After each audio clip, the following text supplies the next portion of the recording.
Seguimos con problemas, en este caso de gravitación. Nos dicen, encuentren la aceleración centrífuga experimentada por un observador O' en el ecuador. Lambda igual a 0, esto sería la latitud, el ángulo lambda. El ecuador lambda sería 0. El módulo G observado para la aceleración de gravedad y el peso observado de una masa patrón de 2 kilogramos. Toma el valor de G' que se observaría si la Tierra no estuviera girando como igual a 9,832, si no estuviese girando en el ecuador. Y el radio de la Tierra igual a 6.380 kilómetros.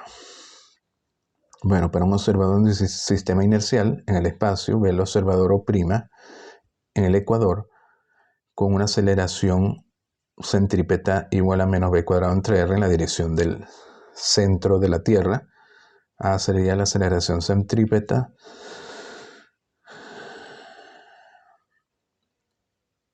Ahora en el ecuador vemos que este radio con respecto al eje coincide con el radio de la Tierra r en el ecuador. Luego, si definimos a' como menos a en la dirección r, estaríamos hablando de la fuerza centrífuga o la aceleración centrífuga. Luego la velocidad v en el ecuador es la distancia que recorre, que sería la circunferencia de la Tierra, 2πr, en un periodo, es decir, en un día. Si metemos esto aquí, obtenemos la aceleración centrífuga. Luego, como el sentido de A' es opuesto al de G,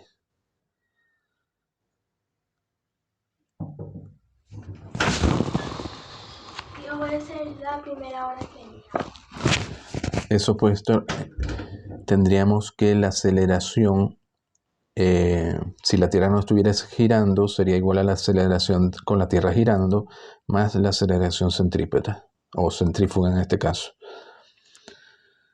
Por ejemplo, aquí tendríamos la medida,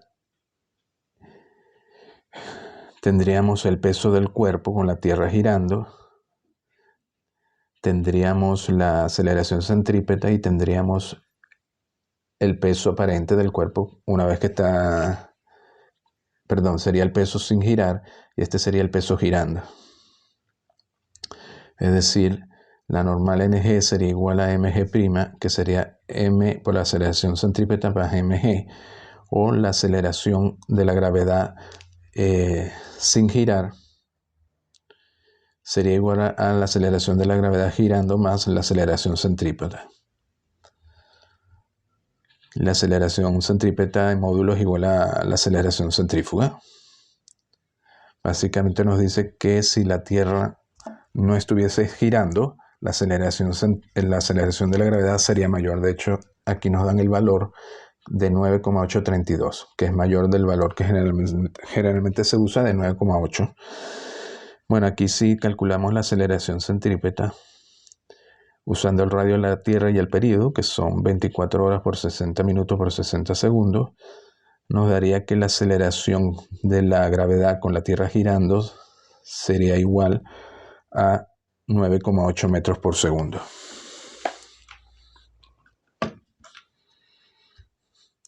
Este es un problema de energía potencial. Nos dice la energía potencial de una partícula viene dado por U igual a menos A entre R, en donde A es una constante de posición y R es la longitud del radiovector en 2 dimensiones. Deducir las componentes X y Y de la fuerza ejercida sobre la partícula. Bueno, esto es muy sencillo, ¿no? Habíamos dicho que Fx tiene que ser menos derivada de U con respecto a X, Fy menos derivada de U con respecto a Y. Estamos trabajando en 2 dimensiones, así que R es X y más YJ, y el módulo de R es X cuadrado más Y cuadrado a un medio. U nos dicen que es menos AR a la menos 1. Bueno, aquí hallamos la derivada de U con respecto a X. Como está en función de R, sería la derivada de U con respecto a R por la derivada de R con respecto a X. Y nos queda en función de R y de X. Igual hacemos para Y. Esto sería X aquí. Y al final la fuerza sería entonces la suma de estas dos. Y nos quedaría en función de R y de XY.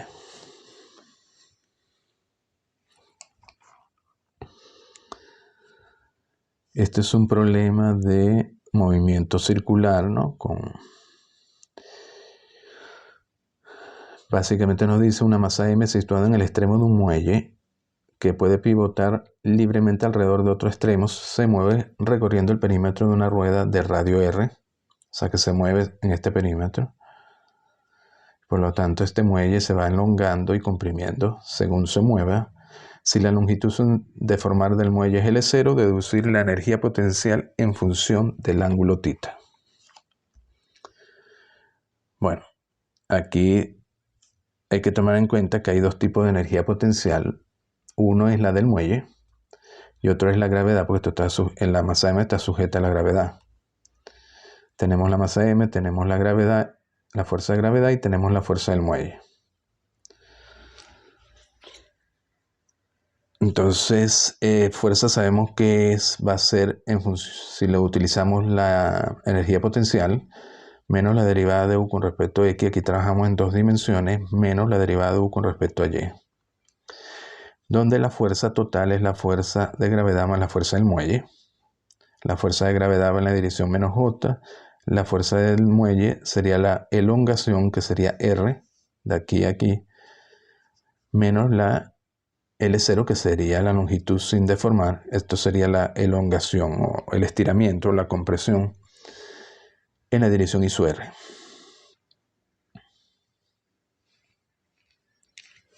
Bueno, si es elongación, si esto es mayor que 0, iría en la dirección menos I sub R. Y si es compresión,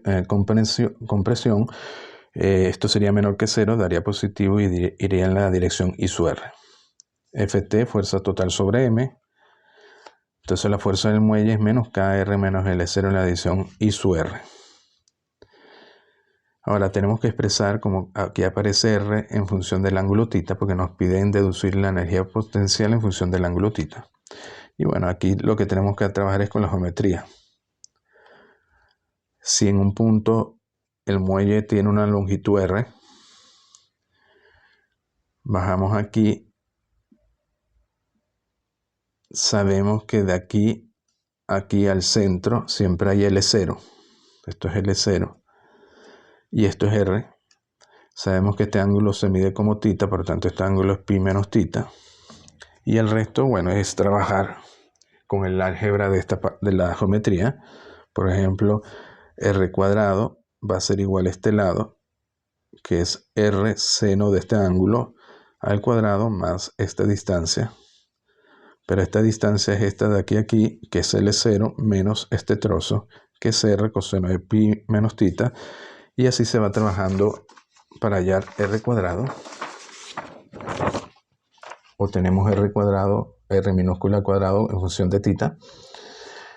Luego sabemos que la fuerza del muelle es menos KR menos L0, que podemos llamar menos KR', donde R' es la elongación. F es igual a menos K por R, que sería la raíz de esto, menos L0, pero F también se puede hallar, bueno, F sería menos la derivada de U con respecto a R', y de aquí deducimos que la energía potencial del muelle se puede expresar como un medio de K, la elongación al cuadrado, más una referencia. Esto ya lo habíamos hecho anteriormente. Para usar esta fórmula, primero hallamos R menos L0 al cuadrado. R menos L0 al cuadrado lo descomponemos R cuadrado más L0 al cuadrado menos 2 veces RL0. Tenemos R cuadrado, lo sustituimos aquí. Y al final nos queda en función de θ y R mayúscula. Y R. Luego, esto sería la energía potencial del muelle. Luego reconocemos que este término, con esto, es constante porque esto es L0, R mayúscula y K. Esto lo llamamos KU'. Luego quedaría K por L0 por este término, que sí depende de θ. Y quedaría aquí otra referencia U. Estas dos, KU' más U, la unimos en U0. Entonces nos quedaría U de K igual a U0 más KL0 por esto. Aquí R coseno de θ ya está en función de θ y R lo sustituimos de aquí. Y al final nos queda todo en función de θ. Pero esta es la del muelle, nos falta la energía potencial gravitatoria de la masa, que sabemos que es masa por gravedad por altura. La altura de la masa M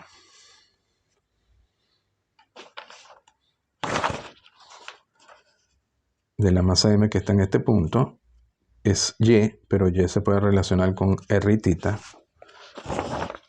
Así que tenemos mg r seno de θ.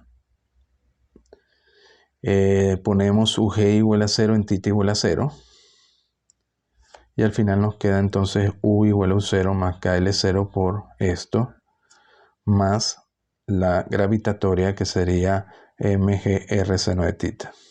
Nos queda todo en función de θ, con U0 una referencia arbitraria.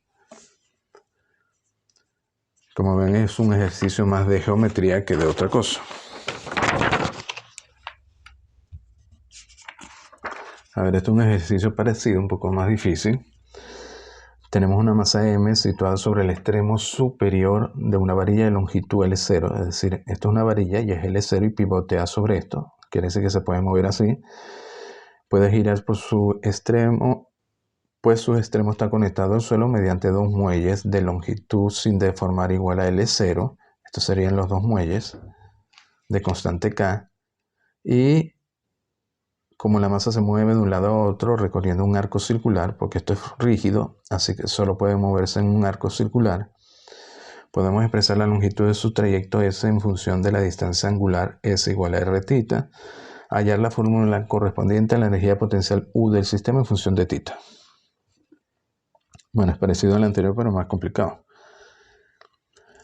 ¿Qué tenemos aquí? Tendríamos, por ejemplo, en una posición, tendríamos la masa y la fuerza que actúan sobre la masa, la gravedad mg, la normal, porque esto es una varilla, es rígido, y la fuerza de los resortes, Fk1, Fk2.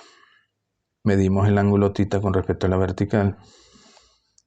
Si lo vemos aquí, por ejemplo, nos desplazamos hacia la derecha, este muelle se elonga, se alarga, así que la fuerza va en este sentido y este se comprime.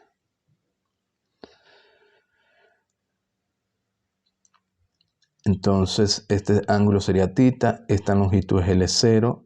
Nos dicen que, como esto es un arco de circunferencia, de aquí a aquí, una vez que toca este punto, también va a ser L0. De aquí a aquí hay L0 y de aquí a aquí hay L0. Este ángulo lo llamamos alfa. La longitud del muelle 1 lo llamamos L1 y la del muelle 2 L2. Bueno, las fuerzas de los muelles sería Fk1 menos K L1 menos L0 en la dirección L1 y menos K L2 menos L0 en la dirección L2.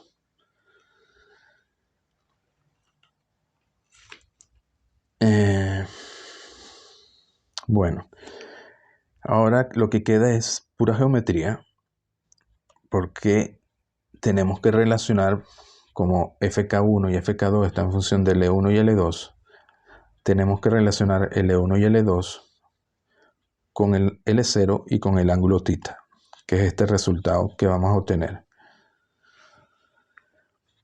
porque son los datos que nos dan, y para eso simplemente hay que trabajar con la geometría.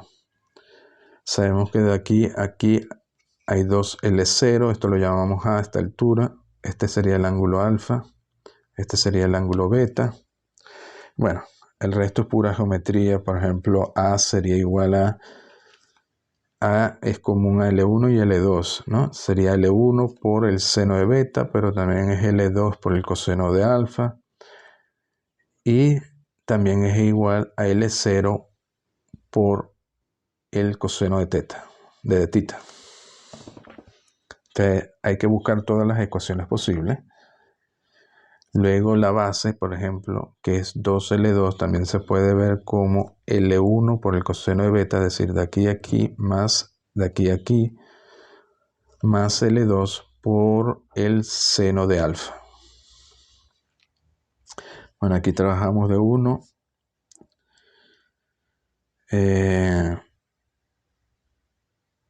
Bueno, podemos hallar aquí seno cuadrado de beta, coseno cuadrado de alfa. Luego podemos hallar coseno cuadrado de beta, seno cuadrado de alfa. Luego trabajamos con L0 en esta parte. Nos da otra ecuación.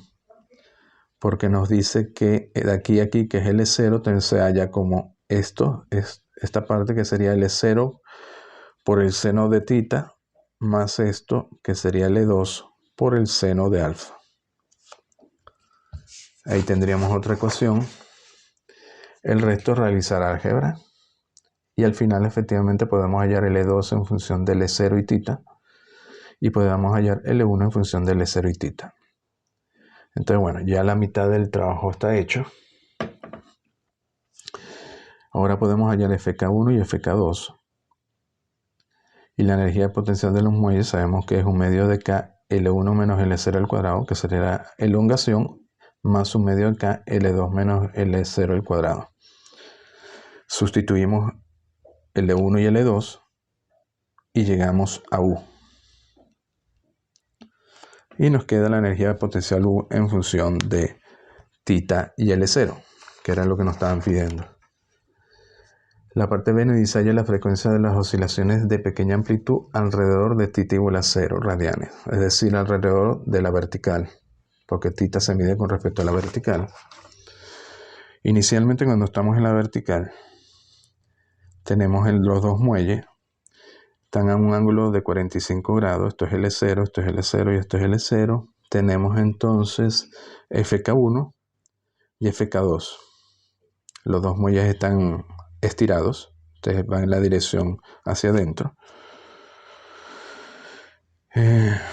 Esto aquí también es L0.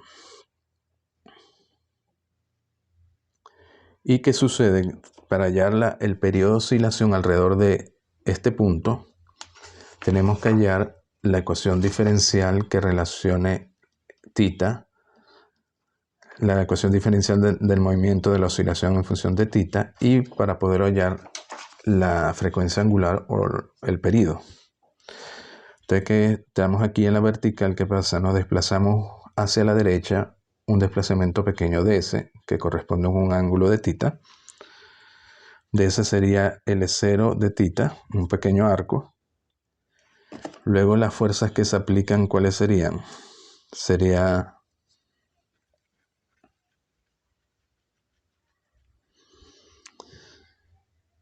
si nos desplazamos aquí un pequeño ángulo de tita, necesitamos las fuerzas.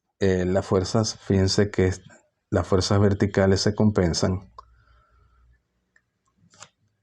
si de tita es pequeño, y lo que queda es las fuerzas horizontales si nos movemos alrededor de la vertical. Aquí está exagerado, pero si este de tita fuera pequeño sería prácticamente horizontal. Entonces la fuerza resultante sería FK1 menos FK2. A ver, si nos movemos hacia la derecha, este muelle se estira más que este se comprime, este se estira, por tanto esta fuerza aumenta y esta disminuye. Así que la fuerza resultante iría hacia la izquierda, porque sería FK1 tangencial menos FK2 tangencial. Que sería esto de aquí, ¿no? Sería KL1 menos L0 por el seno de 45, es decir, la parte horizontal, menos KL2 menos L0 seno de 45.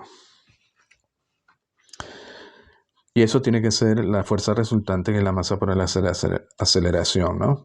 Ahora, si nos movemos aquí hacia la derecha, de ese positivo hacia la derecha, fíjense que la fuerza resultante iría hacia la izquierda. Entonces es importante, aquí tenemos que poner un signo menos, es decir, menos la masa por la aceleración, menos m de segunda de s con respecto a t, tiene que ser igual a esta fuerza resultante. Bueno, si hacen esto, al final le queda que m derivada segunda de s con respecto a t es k entre raíz de 2 L2 menos L1. Podemos sustituir ya L2 menos L1 y nos queda esto. La metemos en la fórmula 17. Y aquí lo podemos simplificar porque queda en función de seno de tita, pero si tita es pequeño, porque es un pequeño desplazamiento, seno de θ aproximadamente θ, entonces esto se simplifica y nos queda de esta forma. Esto lo podemos simplificar más porque estas raíces, fíjense que es 2 más 2 θ, pero θ es muy pequeño. Hacemos la aproximación raíz de 1 más x, aproximadamente 1 más 1 medio de x para x pequeño. Se la aplicamos aquí y nos da raíz de 2 θ y la colocamos en 23 y nos da la ecuación diferencial en θ, que describe la oscilación, que corresponde a un movimiento armónico. Y W sería directamente la raíz de K, de este factor K entre M, en radianes por segundo. Y de ahí se puede hallar el periodo. Como ven, al final es un trabajo más de hacer bien los gráficos y de geometría.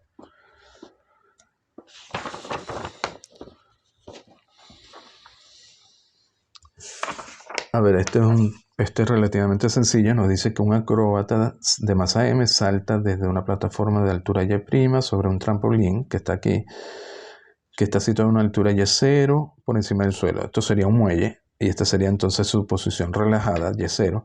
Si los muelles del trampolín tienen una K en dirección vertical, ¿cuál es el punto más bajo a que llegará el acróbata antes de rebotar y saltar de nuevo el aire? Es decir, él salta, golpea aquí, se comprime, llega a una altura H final y luego se devuelve. Bueno, esto es muy sencillo, ¿no? Al caer de Y' a Y0, alcanza la velocidad inicial V0, y esto lo hacemos por la energía cinética aquí era 0, aquí la energía cinética es un medio mv0 cuadrado, y eso tiene que ser el cambio de energía potencial, que es mg Y' menos Y0. Y obtenemos V0. La energía mecánica inicial, justo cuando golpea, cuando empieza la compresión del muelle, va a ser la energía cinética, que es un medio de m por la velocidad al cuadrado, más la potencial, que inicialmente está a la altura Y0, mg Y0. ¿Y cuál va a ser la final? Una vez que se comprime totalmente el muelle, la velocidad final va a ser 0. La altura que alcanza esto cuando se comprime quedará por aquí y quedará a una altura YF. Entonces Y es igual a YF y por tanto la energía va a ser simplemente la energía potencial mgYF más la cinética, que es 0, más la energía potencial del muelle, porque estaría comprimido.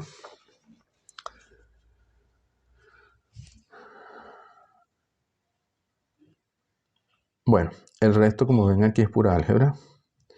Se trabajan con las ecuaciones anteriores.